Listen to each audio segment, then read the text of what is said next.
There will never be an X like Y ever again. This phrase structure is one of the most used when it comes to describing landmarks of media, be it an episode of a TV show or a film premiered in theaters. Now with the gaming industry reaching maturity, video games are receiving similar treatment. Many of those who post this kind of title on their arguments, however, tend to skew the idea to express that their game of focus is really good. What this relies on is subjective points arguing that games cannot be recreated, analyzing an artistic perspective. I'm not saying that this is wrong by any means, I just don't believe that the method satisfies those who are looking for a more objective one. In simpler terms, what to you might seem like perfectly valid reasons as to why a game is like no other, to someone else who does not share the same sentiment, the game you hold dear is just another RPG, racing, or first-person shooter. Instead, I want to explore the statement and analyze games based on measurable evidence that some games will truly never be imitated, specifically having to do with their impact, be it to the industry or the player themselves. In this video, I will be going over games that have had an impact that cannot be replicated in its entirety. Instead of choosing games that have had the most impact, the games showcased will be those of different categories. The categories will express their impact, their place in game history, or a unique characteristic. While these categories don't have any correlation or flow, they broaden the types of games that this video will cover, which is always a good thing. I will also only be covering games that I have played or heavily researched, and as such, I will undoubtedly miss what you guys might deem unrecreatable. If so, I apologize. Unfortunately, I cannot play every game ever created. If you'd like to express your candidate, you can comment down below or reference this video. I always like taking the discussion further. If anything, this video isn't so much argumentative as it is a compilation of titles of unique notoriety. They all have caught their own lightning in a bottle, and it's unlikely that anyone else will be able to catch theirs ever again. Now then, let's dive into this, and what better place to start than the title that defined a genre.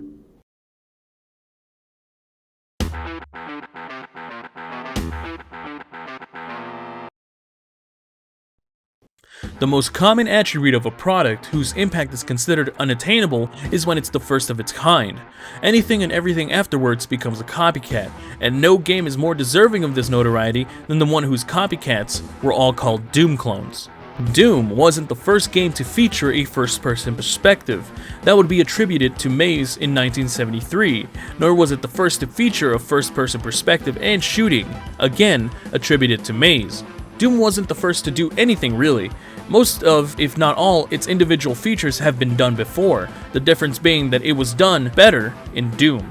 What set Doom apart was the amalgamation that was combining all those features into one title. In technology, Doom featured an engine that allowed for multiple levels that were dynamic in structure and lighting that gave better illusion of depth, a substantial upgrade from its flat predecessor Wolfenstein 3D. In design, Doom featured multiple levels, enemy types, varied scenery, a story, and many more that are considered obvious today, but back then were unheard of. Not only were these things effective in setting the standard for first-person shooters, but they were effective in accomplishing what many first-person shooters afterwards continue to try to do: immerse the player. Immersion is a tall order for games, even nowadays. It's difficult to believe in a world rendered in 3D just as it is to believe in a world read from text on a page, especially during the 90s when 3D just meant projected 2D textures and sound bites that were smaller than a modern document file. But now with the technology allowing for Doom to have detailed labyrinths rather than rooms, and demons who die in believable ways, coupled with many other small details, and you have yourself a world that, though heavily fiction, one can definitely dwell deep in. You are the Doom guy, the guy who's gonna tear those mean mother-hubbing demons a superfluous new behind. Doom set the example of first-person shooters, and while the game itself has been reintroduced and arguably surpassed, such as with Doom 2016 and Doom Eternal, no game will ever reach the sensory overload that hit 90s kids oh so many years ago. Doom will be remembered until the end of time, unlike many of its clones, as the grandfather of first-person shooters. There will never be a game like Doom ever again.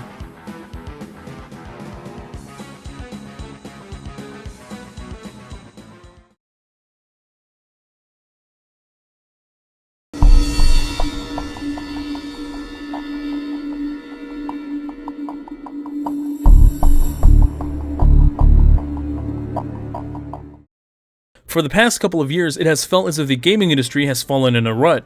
Live services after battle royales after open world sandboxes. Honestly, if any more of these kinds of games come out this year, I'm going to hurl. A similar sentiment was felt back in the mid-2000s. Ever since the inception of Medal of Honor, developed by DreamWorks Interactive, World War II shooters were the go-to for the mainstream shooter market.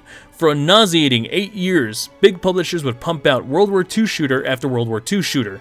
One of these publishers was veteran Activision, promoting their moderate-selling Call of Duty series developed by youthful Infinity Ward. For 2 games, Infinity Ward came to be known as a competent development studio for World War II shooters. But like any developer who has spent too much time on a single product, Infinity Ward wanted something new, but that something new was struggled with at every corner. You would think a publisher would appreciate a studio's ambition, however it's never the case. Ambition means investing in a chance, and for a publisher like Activision, Infinity Ward's ambitions for a modern war shooter were too risky. According to former CEO of Infinity Ward, Vince Zampella, COD 2 wasn't supposed to be a World War II shooter, but it became one in compromise as to give Infinity Ward development kits for the new generation of consoles. Activision would also allegedly keep showing market numbers to shut down any requests made by Infinity Ward. "Oh my god," they would say, "you can't do that, that's too crazy." But finally, in 2007, Modern Warfare would release, and it would single-handedly kill the age of World War II shooters, and begin one in the modern era. Infinity Ward would become overnight rock stars in the eyes of gamers everywhere. They would make Call of Duty a household name. No matter where you looked, Call of Duty would always be headlining. In a similar vein to kids nowadays playing their favorite battle royales while the rest are immersed in their AAA single-player campaigns, kids in 2007 were screaming slurs on Xbox Live and dropping noobs on BOG, while the rest were sneaking around in ghillie suits and being scarred by shock and awe. COD 4 was a commercial and critical hit, being considered at the time as the greatest game of all time. However, it could be argued that COD 4 has been done better ever since its inception as a modern military-themed war shooter. Almost universally, Modern Warfare 2 and Black Ops 2 have been crowned as the better COD games. COD 4 was even given a remaster 10 years later. Battlefield is sometimes considered better than Call of Duty to many, Medal of Honor Warfighter sucks, and Modern Warfare 2019 has been praised for saving Call of Duty from its previous titles that merely iterated on the COD 4 formula. So why consider COD 4's impact so unattainable? Consider the following. Modern Warfare 2019 was only made to reinvent Call of Duty from its couple of years of infamy featuring futuristic shooters. COD 4 Modern Warfare was made to face off an entire industry of World War II shooters. Before COD 4 hit the mainstream like a truck, first-person shooters weren't recreations of real life. They were adaptations of film and fiction. Even when retelling the stories of World War II, they all seem to have drawn some tonal inspiration from films such as Saving Private Ryan. COD 4 changed that. Of course, looking back now, Call of Duty and its subsequent titles look more like a film directed by Michael Bay rather than Clint Eastwood. But at the time, everyone made remarks about the realism of Call of Duty 4, from the fans to the media. There's a reason as to why the nuke scene in the AC-130 airstrike missions struck such a chord. There were no war heroes, there was no happy ending, no good guys. There were soldiers, infantry, and insurgents struggling for dominance in a modern war. You may win, but at a severe cost. The multiplayer was also a powerhouse in its own way. Progression through playtime wasn't something commonly seen with online shooters. You merely played online because you wanted to. Progression made multiplayer be a campaign in and of itself. While today it's seen as nothing more than an arbitrary number, back then levels were a badge of honor, similar to the ranked leagues of modern titles. Today, Call of Duty 4's multiplayer looks severely lacking, but there's just something about seeing that bar fill up, the rank up sound, and having the bragging rights of reaching max level that hit like nothing else. There will never be a game like Call of Duty Modern Warfare because it single-handedly changed a genre for the foreseeable future. It set the standard for multiplayer shooters and went to create one of the most notable game franchises and genres of all time. And while other games may have more to offer in terms of content and storytelling, Modern Warfare's impact cannot be neglected nor recreated, no matter how many times Activision tries. There will never be a game like Call of Duty 4 Modern Warfare ever again.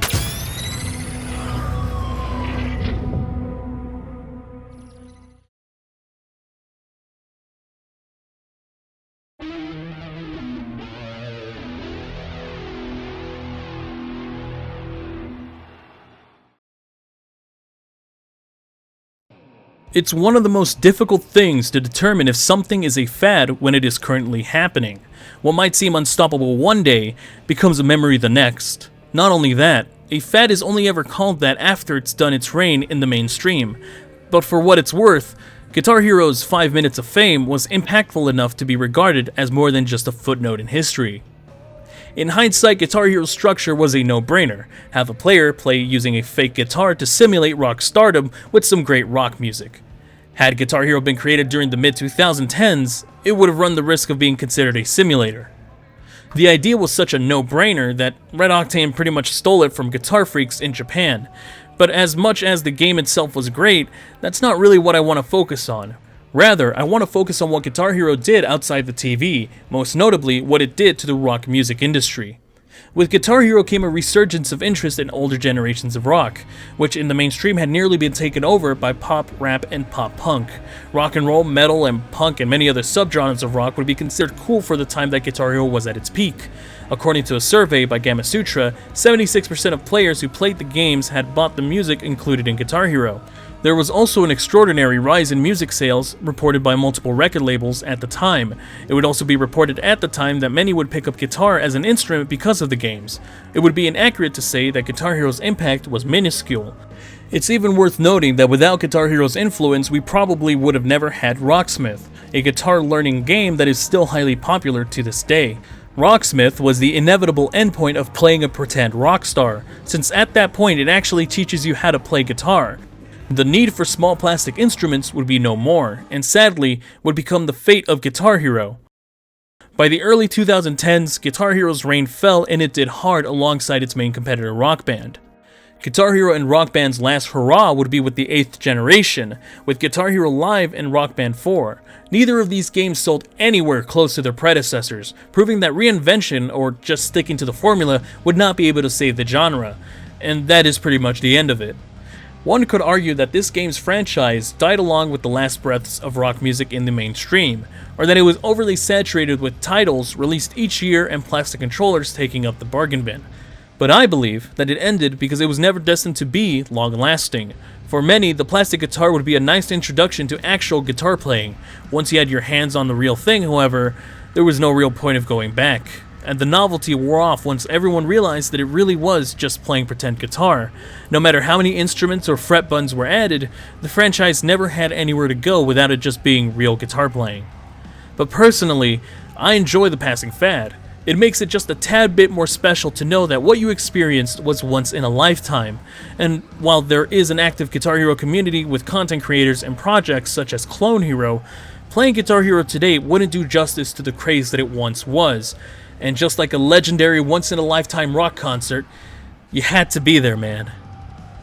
There will never be a game like Guitar Hero ever again.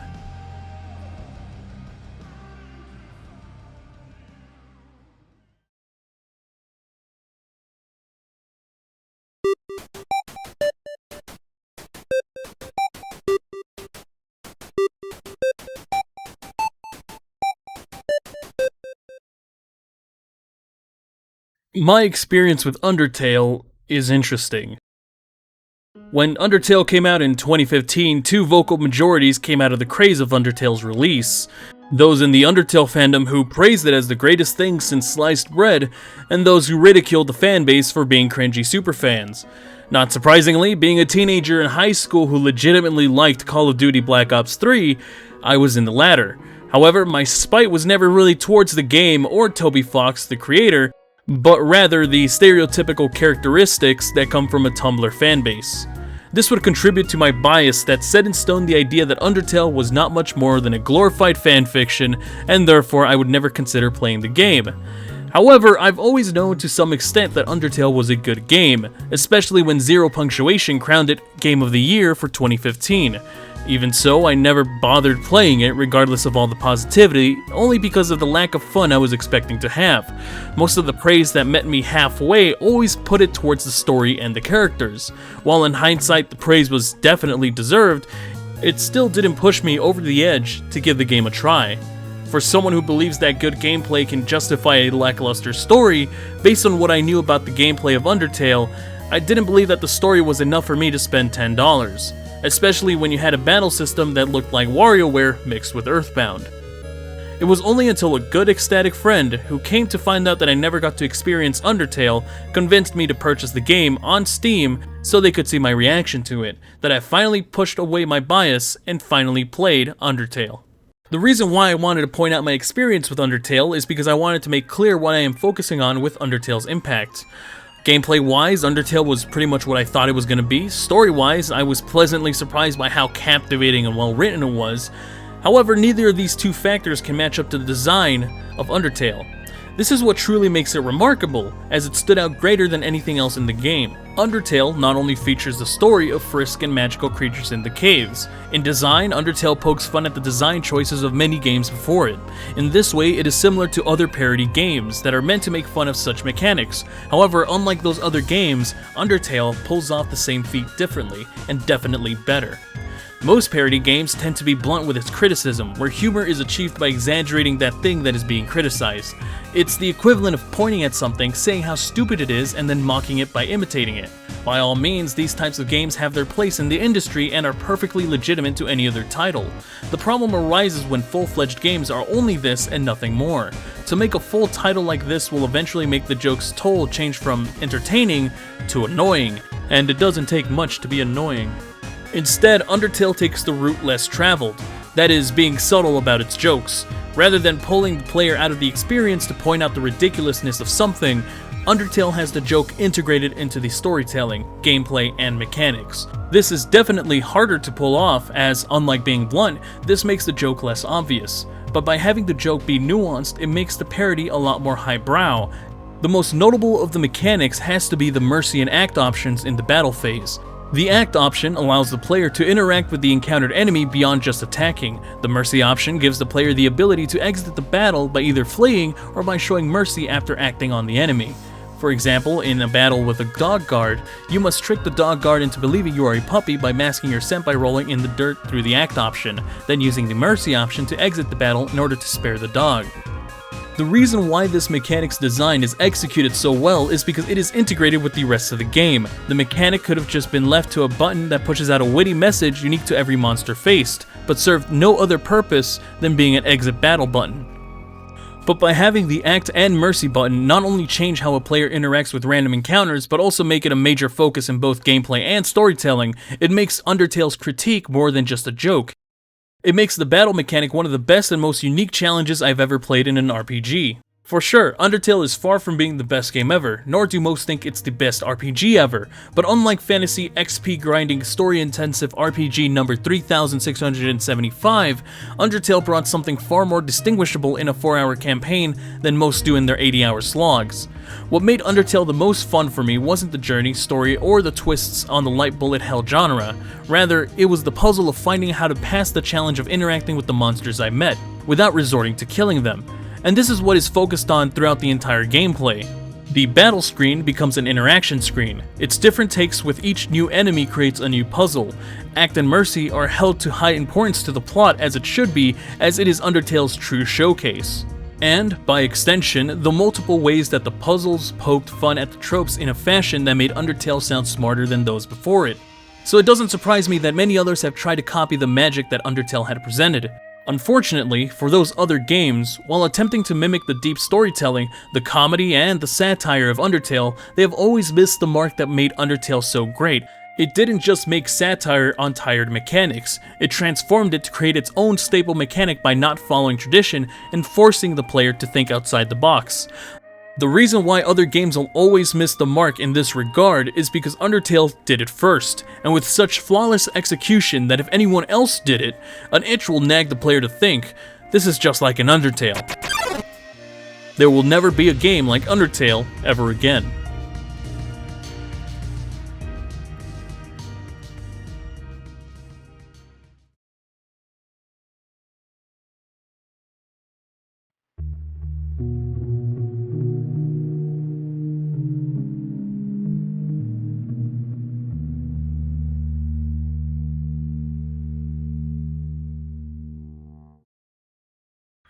I think you can agree with me when I say that if I weren't to include at least one Valve game, this video would definitely be incomplete. To include a Valve game wasn't a hard decision to make. What made it hard was to include the right game and for the right reason. As stated before, this compilation isn't to answer which game is better than the other, rather it is to answer the question of what game, in spirit, can't be done again. In this regard, the last type of categorization for this list is a perfect game. A game that has an unregrettable experience with execution never thought possible. That game has to be Portal. Before we go on to talk about why Portal deserves this merit, let's talk about why Half-Life 2 and Team Fortress 2 don't. While it is one of the best games of all time, Half-Life 2's experience can be put into question. Ironically, this is caused by it being a sequel to Half-Life, a game in its own series. Would Half-Life 2 be better if they implemented the same movement and combat from its predecessor? Would Half-Life 2 be better if they didn't focus so much on the story?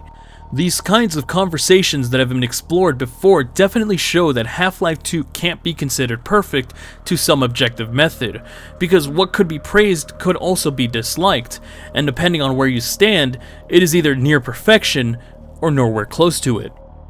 Same goes for Team Fortress 2, where design decisions in this game differed from Team Fortress Classic for better or for worse. When you get into Portal, it doesn't risk the player feeling as if the shooting is inadequate, because there is no traditional shooting to be found. Mechanics that would otherwise alienate a population are not the focus, and because of that, any type of player from tactical CSGO to the movement gods of Quake can experience Portal without any preference. Those who criticize Team Fortress 2 for its movement mechanics have a point about the game. Those who criticize Portal for its movement mechanics completely miss the point of it. Portal is about its puzzles with portals, and in every regard, it explores everything that you can do with portals. While puzzles are near infinite in their design, the puzzles included in-game practically explore the entire foundation for any and every puzzle created afterwards. Post-game puzzles, and even Portal 2, if we don't count gels and other gimmicks, merely iterate on what was already there for Portal. While the game is short, it didn't need anything more. If the player can complete the game's levels, they could definitely beat any other levels thrown at them by the community. We too can't forget about the amazing atmosphere of the game. GLaDOS as the main story device definitely served Portal well with the continuous and long playtime that it can accumulate. Having her as a villain allows the game to have a deep story beyond the puzzles without it all feeling unnecessary and giving the game somewhere to go. The art direction kept everything simple to aid in gameplay while contributing to the tone of isolation. The music follows the Half-Life tradition of being scarce, but by doing so, it makes it much more impactful, especially since after all, your only other companion in sound is GLaDOS herself. Everything found aesthetically in Portal made Portal better, and it's impossible to ever imagine the game without them. Even with the gameplay and atmosphere making Portal the perfect contender for an irreplicable game, we can't forget the impact that Portal made to the player. You can ask anyone who has played Portal about their first time, and more likely than not they will have something to talk about, and while I can't speak for everyone else, I can at least speak for myself. Playing Portal for the first time gave me one of the greatest appreciations to design in games that no other game before it or afterwards has ever done. Portal's concept is something so simple yet filled with possibilities, and those possibilities were met in a single title to become one of the most memorable games of all time. Every now and then when I hit a rough patch in my life, I can always turn on Portal to give me the lift I need. Even though I already know the solutions to the puzzles from the countless times replaying the game, I still enjoy it as I did back when I first played it. And, at least for me, that says a lot. Portal is much more than a game.